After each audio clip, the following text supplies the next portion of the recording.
বন্ধুরা, পাকা সাইজের বড় টমেটো নিয়েছি। কাশ্মীরি আচার তৈরি করব টমেটোর। তা এখন টমেটোটাকে কেটে নিচ্ছি।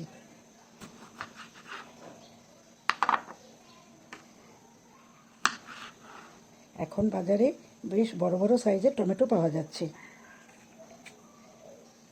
এইভাবে টমেটোটাকে কেটে এই অংশটুকু আলাদা করে এভাবে পিস পিস করে আমি কেটে নিচ্ছি।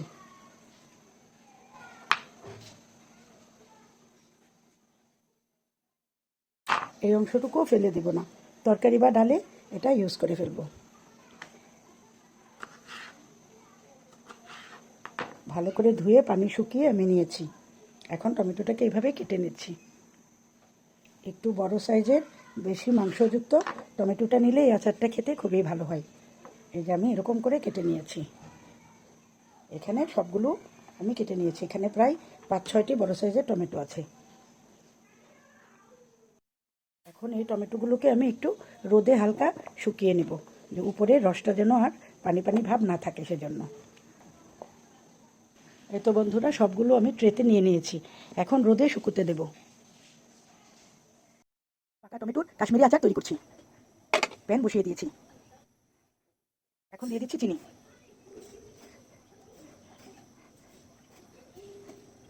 এখন দিয়ে দিচ্ছি পরিমাণ মতো ভিনেগার। ভিনেগার দিয়ে চিনিটাকে একটু গলিয়ে একটু শিরা শিরা করে নেব। ভিনেগারের সঙ্গে চিনি শিরাটা জাল হতে হতে আমি দিয়ে দিচ্ছি আদা কুচি। এখন আদা কুচিটাকে চিনি শিরার সঙ্গে ভালো করে একটু ভেজে নেব। আদা কুচিটা একটু ভেজে নিচ্ছি। এখন দিয়ে দিচ্ছি পরিমাণ মতো লবণ।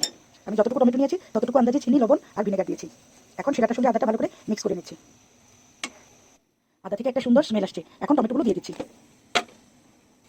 অল্প আছে শিরার সঙ্গে টমেটোটাকে ভালো করে মিক্স করে একটু ভেজে নেব, যাতে শিরার সঙ্গে টমেটোটা সুন্দরভাবে মিশে যায়। এভাবে কতক্ষণ নেড়ে নেড়ে রান্না করে নেব। খুবই অল্প উপকরণে এই টমেটোর কাশ্মীরি আচারটা রেডি করা যায়। চিনি শিরার সঙ্গে ভালো করে টমেটোটাকে আমি একদম জাল করে নিচ্ছি। এখন দিয়ে দিচ্ছি শুকনো মরিচের কুচি।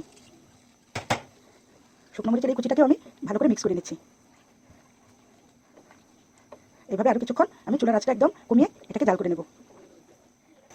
কিছুক্ষণ জাল করে নিয়েছি। এখন শিরাটা বেশ ভালোভাবে ফুটে উঠেছে। এতেই টমেটোটা সুন্দর সফট হয়ে যাবে। এখন আচার বানানো আমার প্রায় শেষ। শেষ মুহূর্তে দিয়ে দেবো চিলি ফ্লেক্স। এই আচারটা পোলাও, বিরিয়ানি, খিচুড়ি সব কিছুর সঙ্গেই ভালো লাগে। আর যেহেতু এটা মিষ্টি আচার, এটা বাচ্চারা ব্রেড দিয়েও খেতে পারবে। এখন আরেকটু গা মাখা মাখা হলেই চিলি ফ্লেক্সটা দিয়ে নামিয়ে নেব।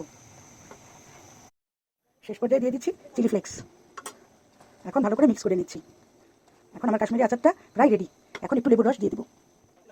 কাশ্মীরি আচার প্রায় শেষের দিকে। এখন লেবু দিয়ে দিচ্ছি। বড় সাইজের অর্ধেকটা পরিমাণ লেবু নিয়েছি।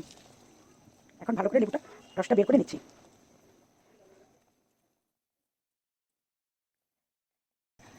এখন লেবুর রসটাকে আমি ভালো করে মিক্স করে নিচ্ছি। লেবুর রসটা দিলে এই শিরাটা আর জমাট বাঁধবে না।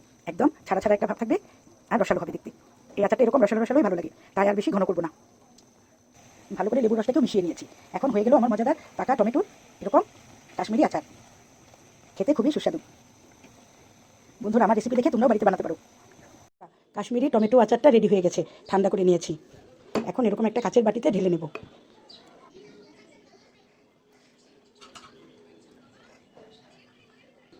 এরকম একটা কাচের বাটিতে আমি ঢেলে নিচ্ছি। বন্ধুরা, সবটুকু এভাবে ঢেলে নিয়েছি কাচের বাটিতে। এখন এটা নর্মালেও ফ্রিজেও রেখেও সংরক্ষণ করা যাবে বছরখানেক। একদম ভালো থাকবে। আমি এটাকে এভাবে ঢেকে ফ্রিজে রেখে দেবো।